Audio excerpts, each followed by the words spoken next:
MGK, Machine Gun Kelly, Colson Baker. However you want to refer to him, you've at least heard of one of these names before. MGK is an artist that's hard to pin a single genre or tag on, because his musical style has thoroughly evolved over the years, starting off with rap, before gradually leaning into rock, and now playing with a distinct pop sound.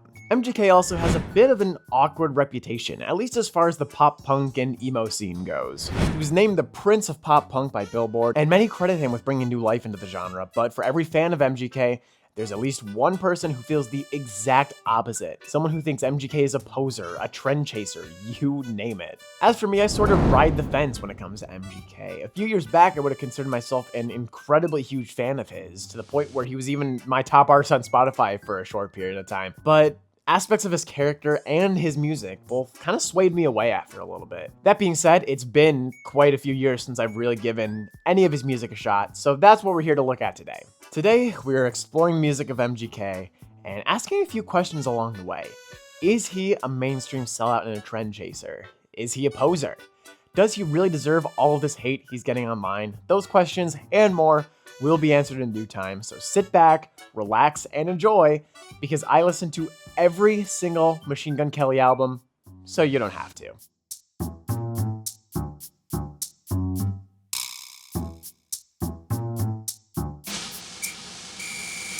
Oh, and one important thing that I do also want to mention before the video gets started is that this is only going to be covering his 7 studio albums. We're not going to be talking about any EPs or mixtapes, because let's face it, we need this video to be just a little less than an hour. So if there's enough demand, we can talk about making that video in the future. But just to set expectations, they're not going to be included in this video. Thank you for understanding, and I hope you enjoy.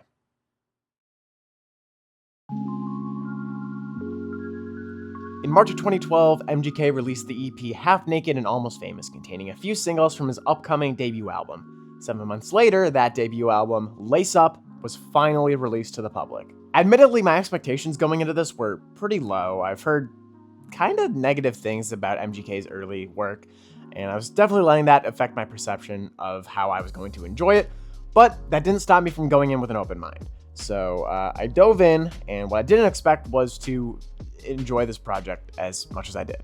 It was actually kind of alright. The first thing that I really take note of on Lace Up is his flow. It is electric and fast and high octane, and I know that this isn't exactly his first foray into making music. He'd been putting out mixtapes since 2006, I believe, but it is still impressive for a debut album, to say the least. While his flow is decently solid across the entire record, that doesn't mean the entirety of Lace Up is completely consistent. Its highest points are pretty good, and I think that they rival some of his modern high points, but those low points are absolute stinkers if you ask me. While the highs feature amazing production and rapid-fire vocals, just like we discussed, the lows often feature sloppy or pitchy vocals and repetitively annoying lyricism. Lace Up is bipolar as far as albums are concerned, and that might be a trend in this video, not to spoil anything, but we'll come back to this, don't worry. Like I said though, those high points are still incredibly solid. MGK's flow and performance is something to really take note of on Lace Up. Even if his lyricism or his songwriting isn't the strongest, those wicked fast bars here and there left my jaw gaping open on a pretty regular basis. It was song to song to song. There was one thing usually that could, turn me into a soy jack overnight. Something else that I think is important to take note of here is the sheer number of features on Lace Up. Now, this is something that I shamed Maroon 5 for in the past, because I'm not here to listen to DMX and Tech 9. I'm here to listen to Machine Gun Kelly, and it almost feels like he doesn't always take the spotlight because there are so many features. But I have a little asterisk for all of that, because MGK's solo tracks on this album are nothing special. I think they are the lowest points of the entire album for the most part. So while the number of features is overwhelming, they usually take tracks that wouldn't normally be able to stand on their own and give them life, and also give us a break from those solo tracks. So as much as it's a weird and convoluted reason for enjoying the number of features, I still stand by it, I guess. Alright, that is enough of the general notes about Lace Up. Let's talk about the album's 3 singles: Wild Boy, Invincible, and Hold On, Shut Up. 66% of these are pretty underwhelming to say the least, but that's not how I describe When this song first came on, I wasn't looking at my Spotify window on my desktop, and for a split second I thought that MGK had a song with Ellie Goulding or Rihanna with his feature. Needless to say, the song ended up being pretty solid by Lace Up standards, even if it's just for a feature, and as simple as it is, that's about all I've got to say about Invincible. Aside from the singles, I think a notable track to mention is Save Me, the opening track of Lace Up with a great beat and instrumentation. It's got these synthy pianos that lead into grimy guitars, which work up to build a lot of pressure, releasing right as MGK starts rapping. His flow is exciting and his lyrics are moving, helping us to empathize with him right from the very first song of the album. The feature from M Shadows is brief, but incredibly effective. Even with his pitchy vocals, the raw aggression in his voice helps to support the desperate and angsty subject matter of Save Me. Taking a sharp turn away from the rock instrumentation of Save Me, however, Stereo is a great song with a set of classical instruments shaping its beat. While the glockenspiel feels a little off-putting, the combo of traditional strings with a rock drum beat and buzzing bass line works incredibly effectively. I also really love the intro with the lone vocals, an instance where compressed vocal filters work really well. The Fits feature on this song also feels very tasteful, providing a great voice to parallel MGK's aggressive bars. And while I don't find the lyrics of All We Have to be all that moving, MGK's flow and the beat he's rapping over are both pretty solid. I'm honestly surprised the song isn't more popular than it is, because it feels like something I could have heard on the radio at any point during the 2010s. With Anna Yvette's feature, the song almost feels reminiscent of something like Love the Way You Lie from Eminem and Rihanna. And if we're talking about Lace Up, we cannot avoid talking about End of the Road, the album's closing track. While this is far from either MGK's or blackbear's best tracks, it's still a solid track regardless. It's also pretty damn cool to see them collabing so far back and still collaborating in the modern day. All things considered, End of the Road is a pretty relatable song with a good flow to it. MGK and blackbear bounce off of each other pretty effortlessly, and it's not hard to see why they've continued making music together over the years, even up till this day. We are listening to the deluxe version of Lace Up for the video, but this is the ending track of the regular version, so that makes it a strong choice to end off the record if you ask me. Alright, it's time to talk about some stinkers now. Like I said, Lace Up is an incredibly bipolar record with crazy high highs and crazy low lows, and one of those low lows is Wild Boy. This song is a little closer to boring than offensive, to be fair, so maybe my criticism of it in the last sentence was a little harsh, but I'm standing by it. It's got a cool beat, and Colson has a pretty electric flow for a few lines, but most of the song ends up in unremarkable territory for me. The Waka Flocka feature also feels a little weird and unserious following the boastful nature of MGK's lines, but maybe this is just another piece of its time. While I'm listening to the song, I also can't get the image of Trevor Wallace's SoundCloud rapper character out of his head. If you've ever seen any of those sketches, it's something about the flow. It just feels like exactly out of a sketch. But like a shake weight, I had to shake it. They don't call me Ricky Bobby because I shake and bake it. Fuck bars. Unfortunately, I also wasn't a big fan of Lace Up, the title track of the entire album. To be fair, it's barely even MGK's fault. Lil Jon is just a hilarious artist, dude. The moment I heard this guy yell, MGK! I knew we were in for one of the songs of all time. Okay, I lied. MGK really isn't doing all that much heavy lifting here either. Lace Up features some of his weakest flow and songwriting, and that unfortunately leaves the song feeling redundant and repetitive to me. It's just a skip, I'm sorry. Demons, with a 3 instead of an E, is another track that I just really couldn't take seriously, as much as they would have liked me to. Right from the get-go, this song just kind of baffled me with its lyrics. Why is a woman licking period blood off your pee-pee, Colson? That's not very family-friendly, for fun for all the kids. I also get that DMX is going for like an intimidating alpha wolf thing persona on the song, but it just feels so impossible for me to take this song seriously when he's growling like a furry for every single chorus. Sorry guys. I tried it, this one's a miss for me. In a similar vein, I really tried my best to give Edge of Destruction a good chance, but once again, we're just met with whack bars such as giving head to headphones. Tech 9, I assume, also has these weird DMX-like growls that just feel more funny than intimidating to me. Can you picture that? A bunch of grown men in the studio growling like animals, like they're furries RPing on a Roblox server. I just never understand how this is supposed to be taken as like an intimidating alpha thing. What Do I Do, on the other hand, is a completely different kind of cheese from Demons or Edge of Destruction. Maybe it's just a piece of its time because this beat does feel like it's straight out of the early 2010s, but whenever I hear the song, it just sounds like a Lonely Island track. Colson's lyricism and flow also feel somewhat unimaginative on this song, especially as the follow-up track to Save Me. At this point in his career, MGK also doesn't really have the best singing voice. so the chorus feels insanely weak to me as well. Okay, we're almost done, I promise. Let's talk about See My Tears, a track that I was expecting a lot more from after its extended intro with silky vocals and a string section, but no dice. More than anything, I find myself veering away from See My Tears because I find the beat to be just kind of distracting. Colson's flow is pretty decent, but I can't say I have that many other great things to say about this song. It's just distracting. And finally, the deluxe version of Lace Up ends with what might as well be a fart with reverb 4 sound effect ripped off of YouTube, and that would be Warning Shot. As a note of advice, I do not recommend listening to this for the first time while you're driving down the interstate, because the shots at the beginning absolutely scare the shit out of me. Beyond the near heart attack it gave me, though, Warning Shot ends up being pretty forgettable and annoying, especially during the chorus of the song. Warning Shot is an instance of a song on Lace Up where the feature actually drags the song down more rather than lifting it up. Okay, well, all around, I know we just kind of shat all over Lace Up for a little bit there, but this wasn't that bad of a start to the video. When I stopped listening to MGK a few years back, it was sort of with a negative taste in my mouth due to his character and some of his artistry. And I was definitely going into this project with some negative bias, kind of like I did with the Maroon 5 video. But this album, Lace Up, really kind of reminded me that he's a talented musician. He's got some chops on him, and that this video might not be as bad as I was expecting. His flow was surprisingly good, his production was pretty consistent, and there wasn't ever a song on the album that felt like it was overstaying its welcome. Yeah, there were some duds here and there, but what album doesn't have its fair share or at least one stinker on it? There aren't that many artists that have perfect, flawless, no-skip albums, especially not MGK. And especially not this next album we have to talk about.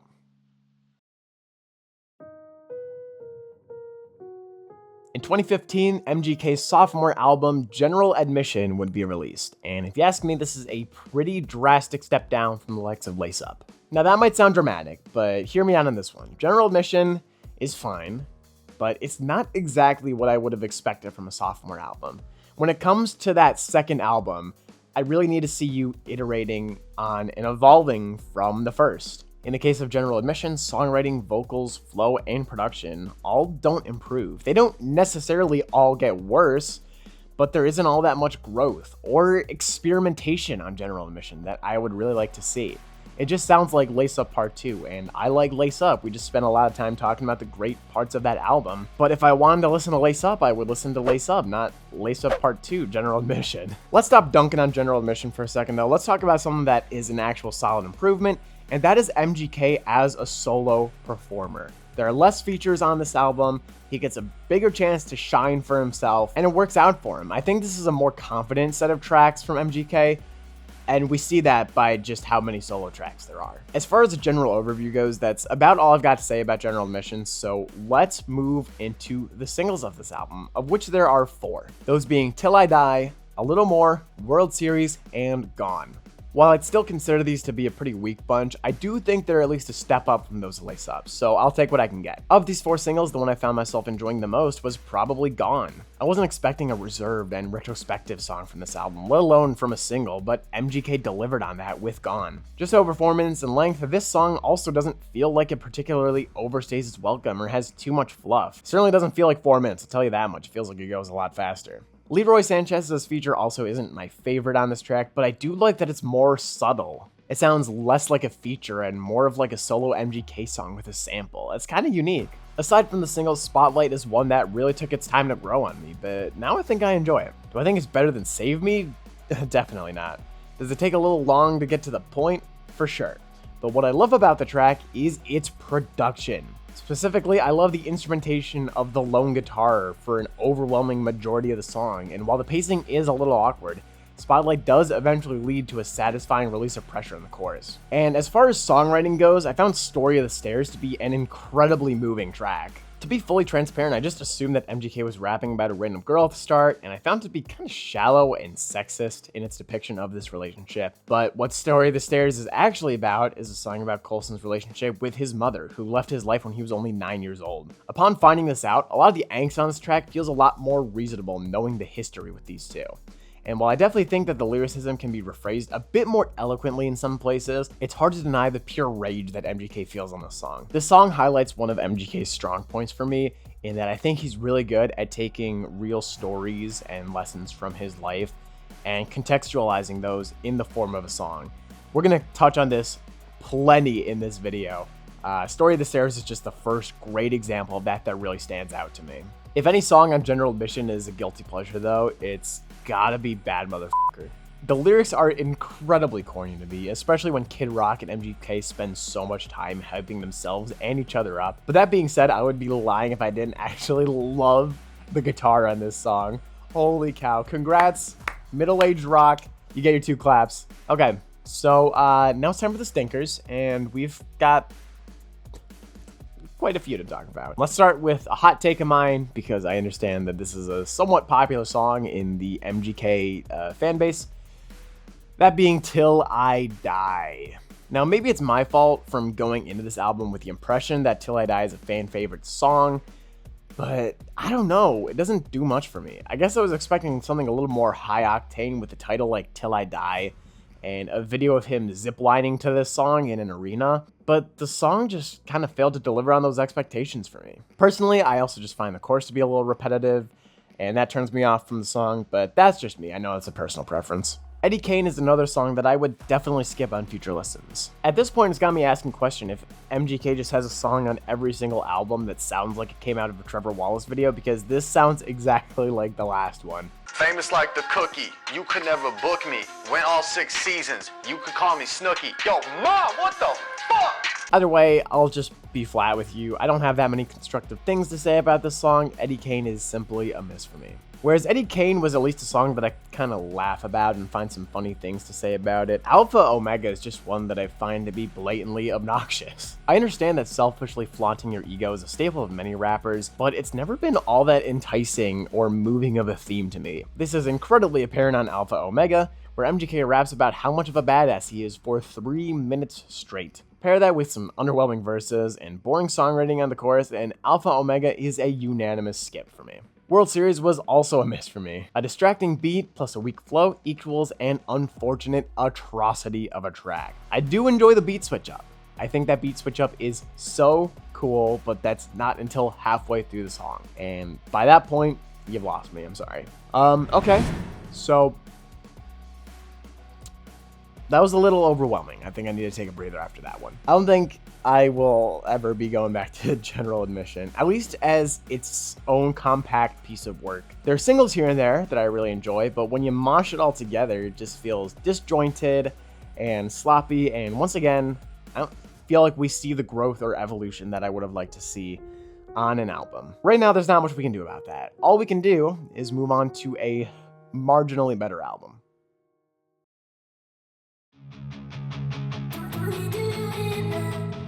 2017 saw the release of Bloom, MGK's 3rd studio album. I used to be a pretty big fan of this one, but now I'm not so sure. I'd also say that Bloom is the first time that he's been truly successful in expanding into new genres. We've got a lot of rapping on this album, but we've also got rock influences and pop influences. There are a lot of directions that MGK takes on this album, something that I really would have liked to see on General Admission, but is good regardless. As a result of this experimentation and diversification of his style, MGK's singing gets a more prominent chance at shining. We don't just hear him rapping. He sings quite a bit on this album, and it's not perfect, but that's not what I expect from this album. I don't expect perfection on your first true attempt at fully singing an entire song. There is something kind of to admire in the unpolished, rough nature of some of the songs on this album, which might not be everyone's forte, but I don't mind it that much. As a result, though, I do feel like his rapping takes a hit. We're not really getting many of those high-octane, fast, pulsing bars like we used to anymore, which is a little disappointing, but to each their own, I guess. Bloom features a whopping 6 singles, those being Bad Things, At My Best, Trap Paris, Go For Broke, The Breakup, and 27. While this is the biggest sample size yet, it's also the most consistent set of singles thus far. Bad Things is definitely not my favorite of the bunch, but it is the song that stands out as most popular from Bloom's singles. Camila and Colson play off of each other pretty nicely, especially in the moments where they're harmonizing or doing their own things at the same time. I don't go back to this song all that frequently, but if I'm listening to Bloom, Bad Things is definitely a high point along my journey. Go for Broke is another one that I actually found myself enjoying this time around, something that I wouldn't have said in the past. MGK's flow isn't anything crazy, but it's a step up from either of the tracks that come before it. Go for Broke also works because of James Arthur's feature, paralleling MGK's rapping pretty well. And while MGK's singing isn't perfect on this song, I love that his performance doesn't feel weighed down by autotune. It feels a lot more genuine than some of his prior attempts at singing. Also, apparently this song was used as an official theme for a WWE event. And I'm not saying the song is bad. I mean, I just talked about how much I enjoyed it, but does anyone else feel like this is a weird fit for WWE? Anyways, getting back on our regular schedule, let's talk about Let You Go, also known as my personal favorite MGK song of all time. For the most part, I do prefer MGK's rock sound, and this song is a knockout entry from that side of his catalog. Let You Go is a simple song, but it's one of its greatest strengths. The guitar in this song feels both powerful and controlling, moving the song along with pretty good pacing. On top of that, Colson's vocals on this song are also pretty solid. It feels like a very honest performance for him, and yes, there's still a bit of autotune, but again, this is an early example of him singing for almost an entire song.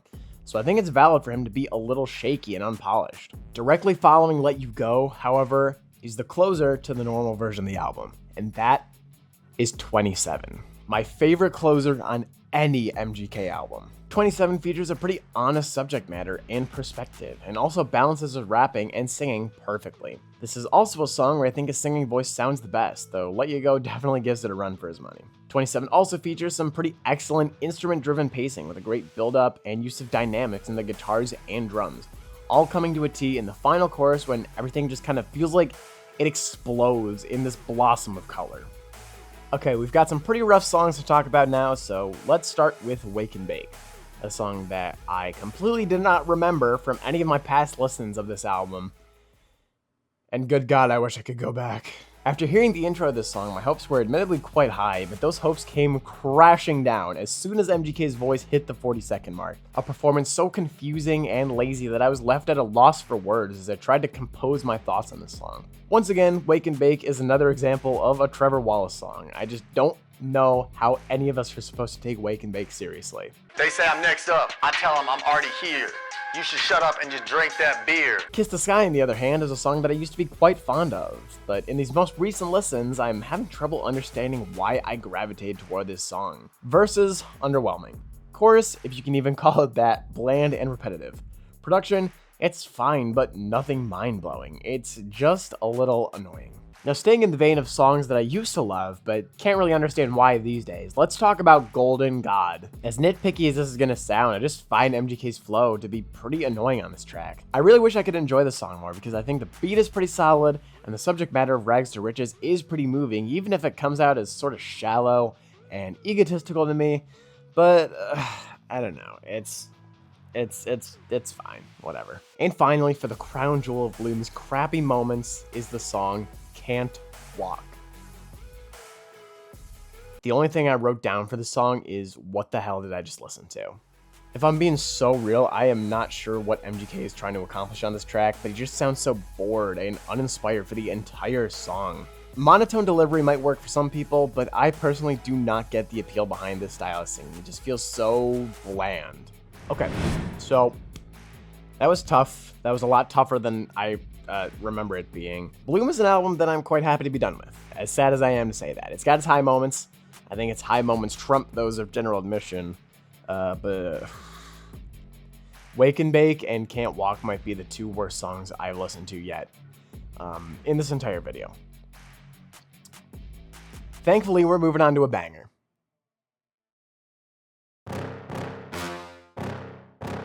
In the summer of 2019, Hotel Diablo, MGK's fourth album, was released.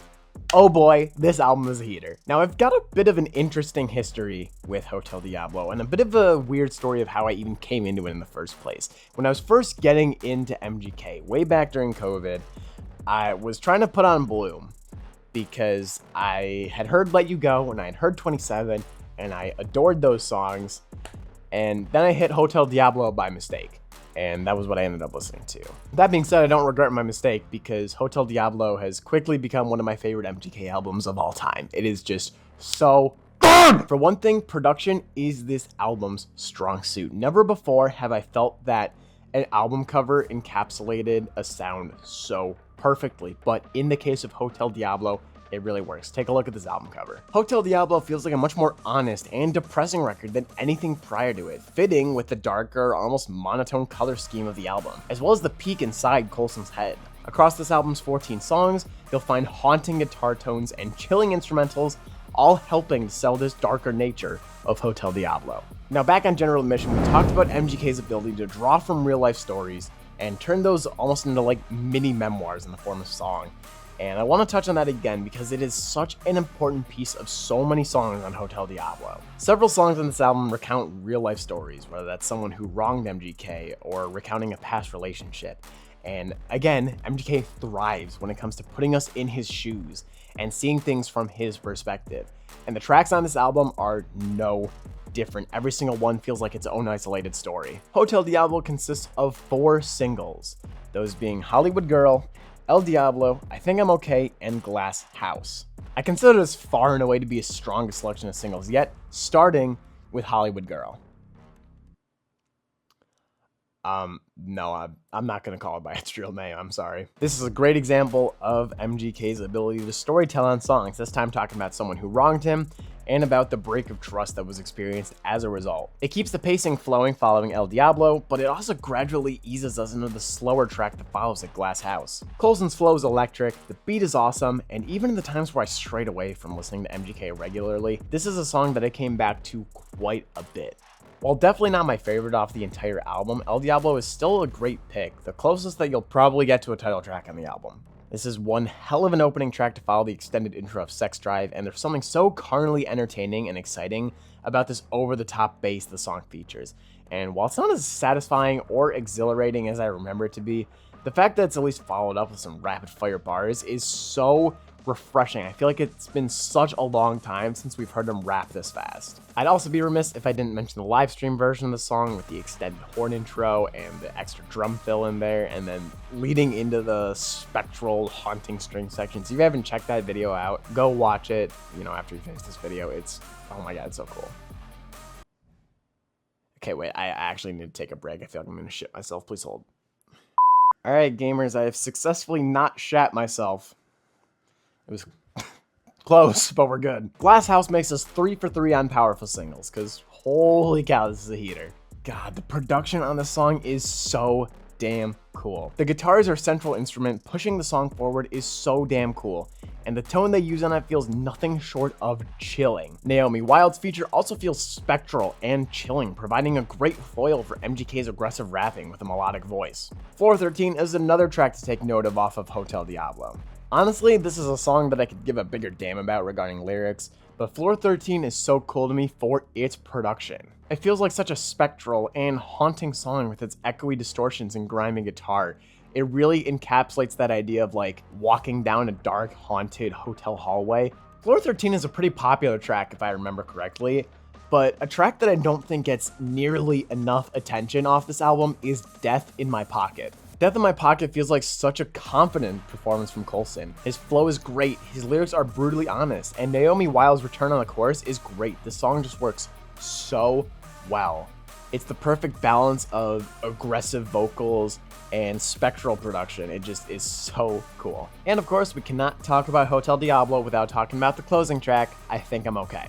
If we're really going to argue that MGK randomly switched up and chased the rock trend during COVID, I'm using this track as a defense against that argument, as well as Let You Go, because I think his shift into rock has been a lot more gradual than anybody gives him credit for. Admittedly, I'm not a fan of Youngblood's music or voice whatsoever, but having a feature for MGK to bounce off of in this song works pretty nicely. I struggle to pick a favorite track off of Hotel Diablo, but one that is definitely in the running has to be Waste Love. At one point, this used to even be my favorite MGK song in general, but it's fallen out of the ranks over the last few years. Something about Colson's sort of sloppy vocals just don't really do it for me anymore. That being said, I do love the build-up and the pacing the song has. Waste Love is a slow burn into a final, powerful chorus with a great feature from Madison Love. I've never heard of her before, I may never hear of her again, but she does a pretty great job on this track, so that's all I care about.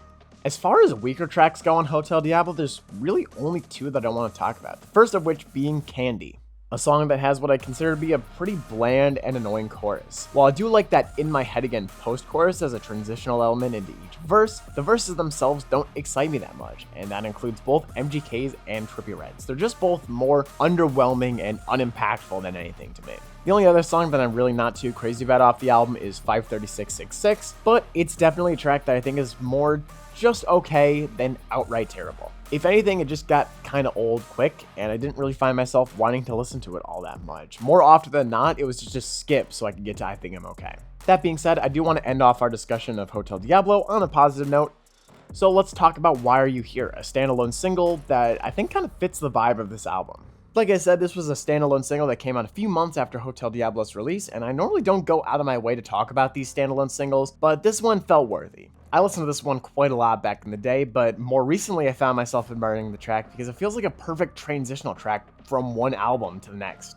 Going from I Think I'm Okay into this song into anything off of Tickets to My Downfall just feels like such a natural progression to me. And that pretty much brings a wrap to our discussion about Hotel Diablo. And to be fair, I was still expecting this one to be pretty solid, but I don't think I was really expecting it to still be this solid after all these years. Expectations and preferences change as you grow over the years, and I feel like I've grown quite a bit since the last time I gave this album a fair shot. If anything, it's safe to say that I had an incredibly pleasant experience with this album as I returned to it. So let's keep that going. Let's keep the positivity and the great music coming.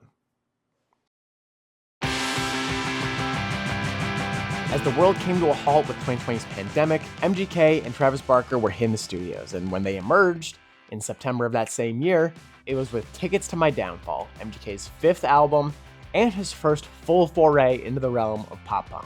Depending on who you ask, this is sort of a controversial album, but for me this one's really important because this is the album that exposed me to MGK. And let me tell you, that exposure felt like the floodgates f***ing opening. The moment I listened to this album, I listened to it a second time. And a third, and by a certain point, it was like a daily occurrence that I was listening to Tickets to My Downfall in some way, shape, or form. Thanks to this album, MGK was a regular part of my rotation. He was my top artist for a moment because of this album. Hell, I got this shit on vinyl. This is the only MGK album I've got on vinyl. It will probably be the only MGK album I own on vinyl, but damn it, I own it. Tickets to My Downfall is no perfect album, believe me. It still has the same cliched songwriting that every single MGK album has dealt with. And as far as pop punk goes, it isn't like this is something we have never heard before. This is pretty safe and by the numbers as far as that genre goes. Let's stop for a moment though, and let's talk about the big drumming elephant in the room. Well, the elephant that's apparently in everybody's rooms, Travis Barker. Look, I get it. It's Travis frickin' Barker from frickin' Blink-182, but it almost feels like MGK made this album and, made the album that comes next, and then everybody just forgot that there are other drummers. That's not to say he's bad, of course. Travis Barker is obviously one of the best drummers in this day and age, and I love to see him helping so many artists, big and small, find their footing and nail the exact sound that they want to achieve. It just gets somewhat exhausting seeing him everywhere. One thing that I do love about Travis's presence, however, is that he provides real drums for the entire album. And that's maybe a little nitpicky and critical of MGK's old albums, because it's rap, it makes sense for him to feature programmed drums, but Tickets to My Downfall just feels so authentic as far as musicianship goes. It's something that I really admire about the entire album. Tickets to My Downfall has 3 singles, those being Bloody Valentine, Concert for Aliens, and My Ex's Best Friend. One of these obviously sticks out like a sore thumb, but I actually want to focus on the song that started it all, the lead single, Bloody Valentine. This isn't just a good song in the context of Tickets, but a great pop punk track in general. I think Bloody Valentine features some of MGK's best songwriting to date. It feels like just the right amount of cheeky and clever. Barker's drums also really help to move the song along, and while the guitar riffs are pretty simple and repetitive, you could say the same of a lot of other famous songs in the genre. If I've got the aux cord and someone tells me to put on pop punk, Bloody Valentine isn't a song that I would be sorry if I queued up. Concert for Aliens is fine, but I don't think I have that much to say about it, so let's just talk about the popular one, and let's get it out of the way. Let's talk about My Ex's Best Friend. Look, everyone and their mom knows that this is a good song, possibly one of MGK's best, but why? For me, I think it's got a great blending of MGK's two most iconic styles, those being rock and rap. You've got the guitar driving most of the song, but also some safe yet enjoyable trap beats to give Blackbear's verse a little more spice. On top of that, as simple as the songwriting on the song is, it is one catchy track. This chorus melody takes zero time at all to get stuck in my head, and while I find Downfall's High to be a pretty underwhelming experiment with directing and screenwriting from MGK, I do love the version of My Ex's Best Friend that they feature in that short film, and I kind of wish that version was available on Spotify in some way. Moving away from singles though, let's talk about another track on this album that is one of my favorite MGK songs in general, that being Forget Me Too. God, I love this song, and something tells me that you do too. I've seen a lot of reviews of this album and MGK's work, and Forget Me Too is often a high point for a lot of people that listen to this album, even those people that don't really enjoy this album or MGK in general. Forget Me Too has left me craving a full pop punk release from Halsey at some point because she got such a powerful and aggressive voice that is perfect for the genre.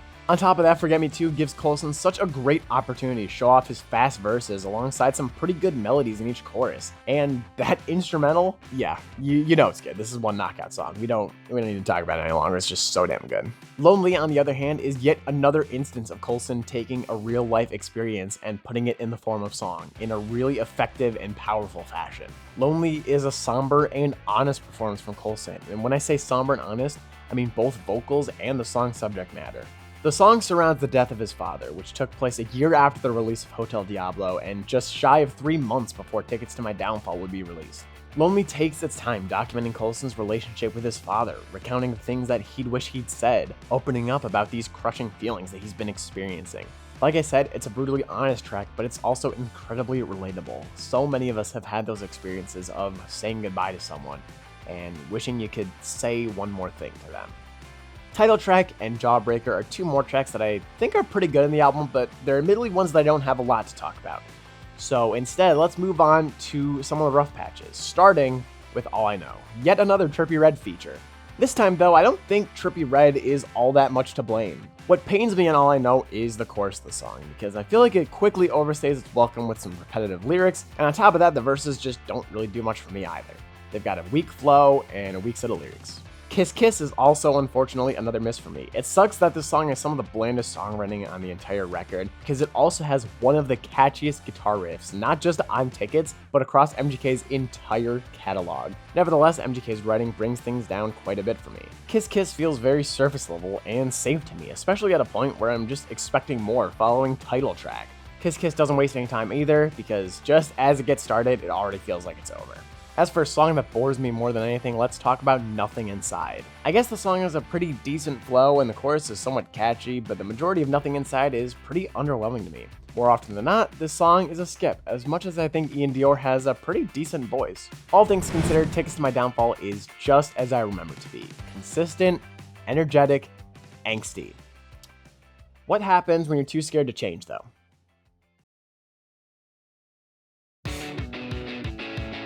In mid-2021, MGK and Travis Barker would take to social media and announce their new project together, Born with Horns. After a name change right at the start of the new year, that album, Mainstream Sellout, would finally release in March of 2022. Let me tell you, I really did not like this album when it came out. For context, this came out at like the peak of my MGK obsession, and God, it was just such a letdown from the singles to the full release. Yeah, I was really not fond of this album. I spared no criticism on it. But now that I've had a few years to kind of distance myself from it and now give it a new shot, well, it's not good, but it's not nearly as bad as I remember. Unfortunately, Mainstream Sellout suffers from what I'm calling general admission syndrome. It, again, doesn't succeed in innovating. It, again, feels like Tickets to My Downfall Part 2 and not its own separate thing with its core identity. A lot of songs on this album really fit the vibe of Tickets to My Downfall, but it feels like they were B-sides that didn't make the cut, that weren't good enough to end up on the album. Or they were songs that sounded too similar to something that was already on Tickets to My Downfall. Almost like how Linkin Park didn't put Lost on Meteora because it sounded too similar to Numb. Even ignoring the lack of stylistic evolution, however, I don't feel like we see a lot of growth from MGK as a performer. Songwriting not only fails to improve on Mainstream Sellout, but I think some of these songs are his weakest and clunkiest yet, at least as far as lyricism is concerned. Mainstream Sellout's 5 singles are exemplary of this: Paper Cuts, Emo Girl, A, Maybe, and Make Up Sex.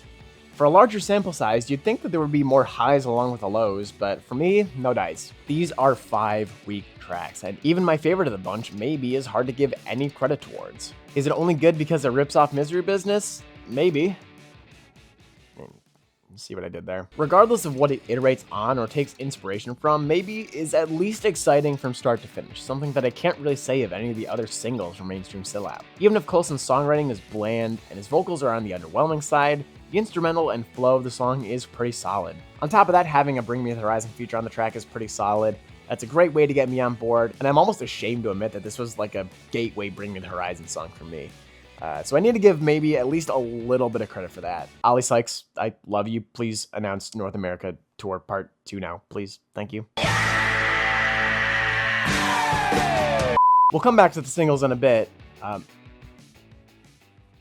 Believe me, we're going to come back to the singles in a bit. For now, though, let's talk about Born with Horns, the former title track and opening song for Mainstream Sellout. Is it only good because it sounds like a song from Blink-182? No, I don't think that's fair to say, but it is admittedly doing a bit of heavy lifting for me, especially with MGK's lower octave performance that sounds oddly reminiscent of Mark Hoppus. That being said, I do love the drum and bass line that start off the song. Even if it's a hefty step down from title track, it's good enough for the purposes of this album. One track that I do actively enjoy, however, is the title track, Mainstream Sellout. Now, everyone and their mother has their opinions about MGK slipping into the pop-punk genre, and he knows it. Mainstream Sellout is evidence of that, an angry and cathartic song basically telling the entire internet to take their criticisms and shove them somewhere else. I can only imagine that it must be pretty exhausting enduring such frequent and vicious criticism at practically every hour of the day, so I can at least see where he's coming from with this song. It's a bit of a short song for being a title track, and while the chorus is quite repetitive, I think that's the point, an example of mocking relentless online commenters. You might not like him or his music, but I think Mainstream Sellout is the most valid song on this entire album. I'm not fond of most of Mainstream Sellout's bonus tracks on the deluxe version, but one that I actually found myself gravitating towards was More Than Life. It's not perfect, but I love the second half of the chorus, basically right from the line, but without You I'd Die. Glaive's feature isn't anything to write home about in my opinion, but the rest of the song is solid enough to get my head bobbing.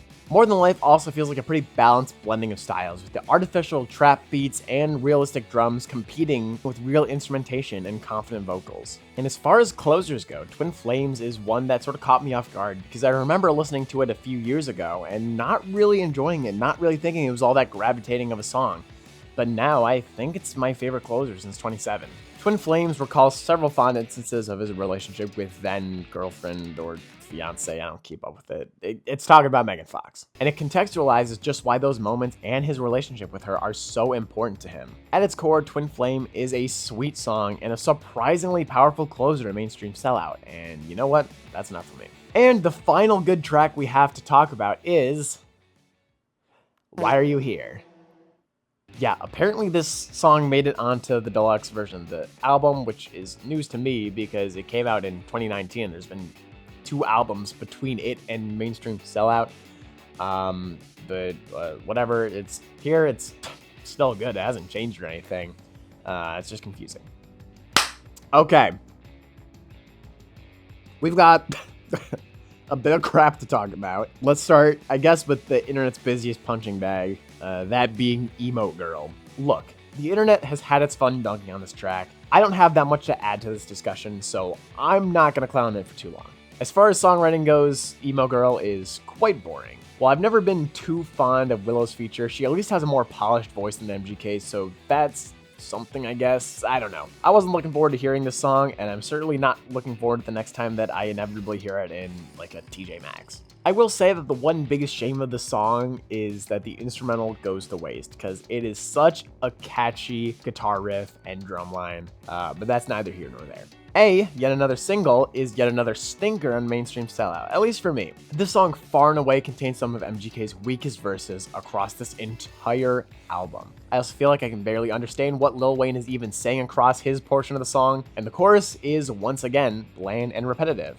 But thankfully, the song is short, so we don't need to stress about it for too long. That's the one positive thing I have to say about it, is that it is over before you know it. Oddly enough, however, this isn't the only Lil Wayne feature on the entire album, because he also features on the track Drug Dealer. Drug Dealer even technically comes first on the track listing before A, but it's certainly not winning any awards for me. The best thing I can say is that this is a far better feature from Lil Wayne, and that the chorus is somewhat catchy, but the rest of the song feels pretty cliche to me. MGK is no stranger to drug metaphors in his music, and by this point I am getting pretty tired of the same rehashed themes of girls equaling drugs. While far from mainstream sellout's worst track, God Save Me isn't exactly solving world hunger for me. The subject matter of the song isn't exactly anything new or exciting from MGK, and with a trademark annoying chorus, God Save Me is solidified as a skip for me. Makeup Sex, yet another single, is a song that feels like a desperate attempt to capitalize on past success. It's no secret that my ex's best friend was insanely successful, but Makeup Sex feels like a desperate attempt to recreate that success, like a near one-to-one copy. This song is what I consider a peak example of mainstream sellout not evolving from Tickets to My Downfall, because it sounds exactly like a song from Tickets, and it's not even just like a hypothetical song that sounds like it could be. It is one that is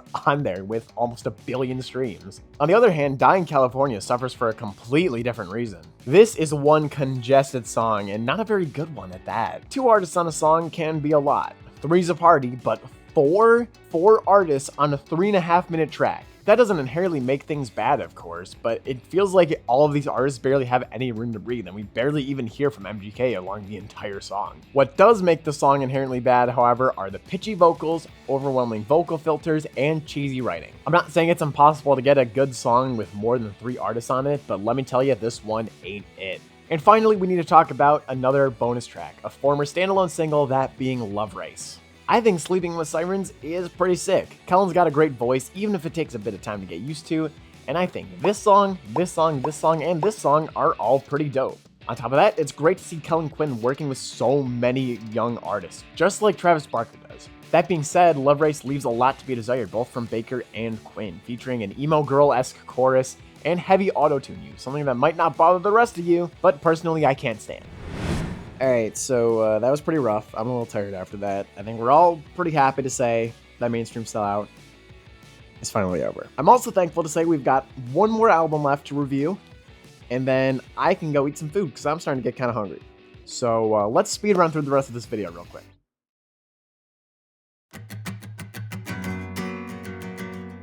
Three years after mainstream sellout, MGK's 7th and most recent album, Lost Americana, was released. Initially, I had no interest in ever reviewing this album. Like I said, I sort of left MGK on a bit of a negative note. Obviously, we're making the video, obviously we're talking about it, and my findings are, is mid.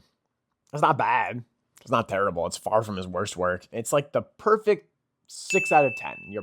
Your almost perfect bowl of porridge. My biggest piece of praise for Lost Americana by a long shot is Colson's singing voice on this. His vocals have come such a long way from the likes of Bloom or even General Admission and Lace Up. While style is polished and it is something new, Lost Americana does still feel kinda cautious and comfortable. Like, we're starting to get out of our comfort zone, but we're only putting a 1 foot out instead of, taking that leap of faith, taking the full plunge. There are exceptions to the rule, of course. Don't Wait, Run Fast, I think, is a great example of that. More often than not, I think everything kind of falls under the same umbrella, which is okay. Is all under one album. It should sound sort of similar to an extent. Also, as weird as this might sound, I kind of miss MGK's rapping a little bit. We don't really get that much of it on the album, and as much as we do get on Lost Americana, it isn't really hitting those same high-octane speeds like we used to have on Lace Up. Just a little nitpicky thing for me. I know what artists really hate when it's like, oh, I miss the old MGK. Go back and do the thing that you did 10 years ago that you're really tired of. But I don't know. It's just something I miss. That's neither here nor there, however. Let's talk about some singles. There are 3 off Lost Americana, those being Cliché, Vampire Diaries, and Miss Sunshine.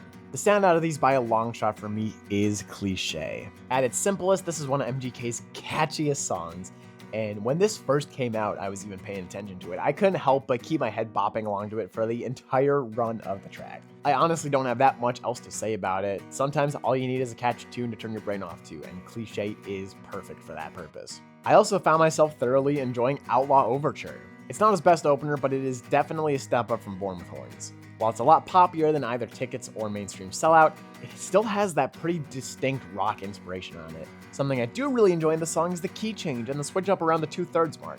The sort of somber change works really well and caught me off guard in a super positive way. Don't Wait, Run Fast, like I mentioned, sounds like a completely different track from anything else in this album, feeling like a grungy, new metal track in a very good way. The chorus does lean into repetitive territory, but it's far from overwhelmingly oppressive. It also doesn't have my favorite bridge on any MGK song, but it's good enough. I can look past it for the cool stylistic choice he made on it. Can't Stay Here is another high point for me, almost reminiscent of the slower triplet feel of Lonely. I love songs that feel like a letter or a call to someone specific as opposed to just singing about a hypothetical situation. And Can't Stay Here nails that perspective perfectly. MGK's flow isn't anything special or incredibly impressive, but he makes up for it with somber lyrics, clean vocals, and a great backing instrumental.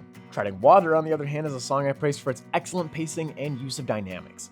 The song has such a great swell from start to finish, leading up to a grand explosion of pressure and sound for the song's final chorus. As simple as that is, it's such a distinct and prominent part of the song that I had to mention it. And finally, we need to talk about Lost Americana's closer, Orpheus. I initially wasn't sure if I liked the song as a closer, but now that I've had time to mull it over, I think it works incredibly well.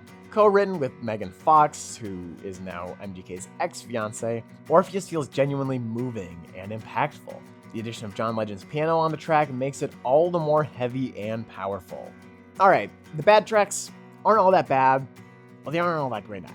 So let's start with Sweet Coraline, a song that I find to be cheesy to diminishing returns. We've got some whack bars in this song that rival some of MGK's worst from the lace-up days, and it's got a one catchy chorus, but that's about the best I can say about it. It's just okay. If there's one track that I truly despise off this album, though, it's gotta be Starman, a track that I find to be just lazy and uninspired to a T.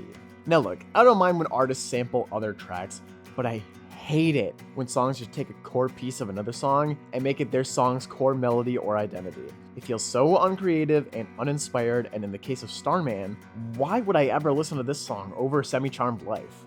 One song does it far better than the other, if you ask me, and if I've got any praise for this song, it's got some interesting production choices, especially with these little chime noises that blip in and out, but other than that, it's just quite underwhelming. Those are the only two songs that I have actively negative things to talk about, but a lot of Lost Americana just feels kind of bland and forgettable to me. Most notably, Vampire Diaries, Miss Sunshine, and Indigo, among others, elicit very little feeling or emotion for me. There's nothing really gravitating me towards these tracks. All things considered, my expectations for Lost Americana were honestly met perfectly. My expectations weren't too low, they weren't too high, they were right in the middle of the road, and that's what I received in the form of this album. But this was a perfectly okay album from Machine Gun Kelly, and I'm not afraid to say that. For now, though, we got bigger fish to fry, so let's move on. Alright, is the moment you've been waiting for? Let's rank these suckers. Number 7, General Admission. While MGK does improve on certain areas of his showmanship with General Admission, the album does also contain his definitive lowest points for me. On this record, you are either an acceptable song, an unremarkable song, or a terrible song, and there's no in between. Number 6, Mainstream Sellout. It's definitely a step up from GA. I'm definitely ranking it higher than I would have a few years back, but it's still not doing much for me. There's so many songs that I like on this album because they sound like they're ripping off something else, and they sound like they're from another project. That's not good, chat. Number 5, Bloom. Bloom is one hit or miss record. For every solid track, you've got one or two stinkers following it. That being said, those high points are above anything that came before it on this ranking list, so I guess I'll take what I can get. Number 4, Lost Americana. Like I said, this is a mid-album if I've ever seen one. It's not awful, it's not overwhelmingly impressive, it is just okay. Once again though, this is by far Colson's best performance as far as singing goes, and that is worth noting because he has come such a far way since album 1. Number 3, Lace Up. While still kind of a polarizing album, Lace Up trends a lot more consistent than anything else we've talked about on this list so far.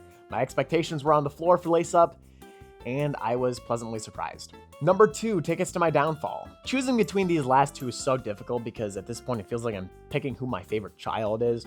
But at the end of the day, while Tickets does lack a bit of consistency to make it to number 1, it's still so much fun from front to back. And number 1, Hotel Diablo. Even just for the lyricism and the production, this album ends up at number 1. This is Colson's best storytelling and songwriting across any of his albums. Again, you can press play on any song on Hotel Diablo and feel you've been placed right into his shoes, right into a groundbreaking story. It's, oh my god! At the start of this video, I asked a few questions, and I want to circle back on those and reflect on what we've learned. Firstly, is MGK a mainstream sellout? Depends on who you ask, but I don't really think so. Aside from that one Country Roads ripoff, I don't see MGK as someone who's only in it for the cash and to chase trends. And we'll talk about this in a second because it kind of ties in with the next question, but I personally don't see him as someone that's just there to cash a check. Secondly, is MGK a poser? Absolutely not. Anyone saying that he just magically appeared in the world of rock one day doesn't know what the fuck they're talking about or hasn't actually listened to any of this music from start to finish. The genre of rock has had an influence on MGK's entire discography, start to finish. You can see how much artists like Linkin Park, Limp Bizkit, and Blink-182 have had a direct impact on his career and his sound. This is exactly why I also don't see him getting into pop punk as a trend. I do believe that he just loves the style and wants to pay homage to it. And third, does he deserve the hate that he gets online? I don't think all of it. He has done his fair share of stupid shit. I am not gonna lie. I don't love him as a person, at least from what I've seen of him. Obviously, I don't know him as a person, but I feel like I have seen him clowned on more maliciously than almost any other figure in the music industry besides like Ronnie Radke, but I think Ronnie kind of has it coming. I also think a lot of the criticism that goes his way is incredibly unconstructive, and it feels more like clout chasing than anything. That's not all true, of course. I know that there are people that have genuine criticisms of why they don't enjoy his music. I have a certain amount of respect for MGK to bringing a lot more mainstream attention to the pop punk genre, something that has been a part of my life since I was a little kid. Whether or not you love or hate the titles that he is referred to as, it is undeniable that MGK is one hell of an influential artist, especially in this pop punk bubble that we love so much. Not only has he helped create a broader exposure to the genre in general, but he's also spawned a whole new wave of artists that were exploring the genre, new and old. Sure, you can argue that some of them are doing it for the clout, they're doing it to get those big numbers on social media, and maybe you can argue that MGK was too, but I really don't think that's the case. MGK may not be my first choice when it comes to listening to pop punk, but I can see his appreciation for the genre, and while I don't love the guy as a person like I've mentioned, musically speaking, he is far from the worst out there, and far from the worst that we listened to in this entire series. I think that's all I've got. Thank you for watching.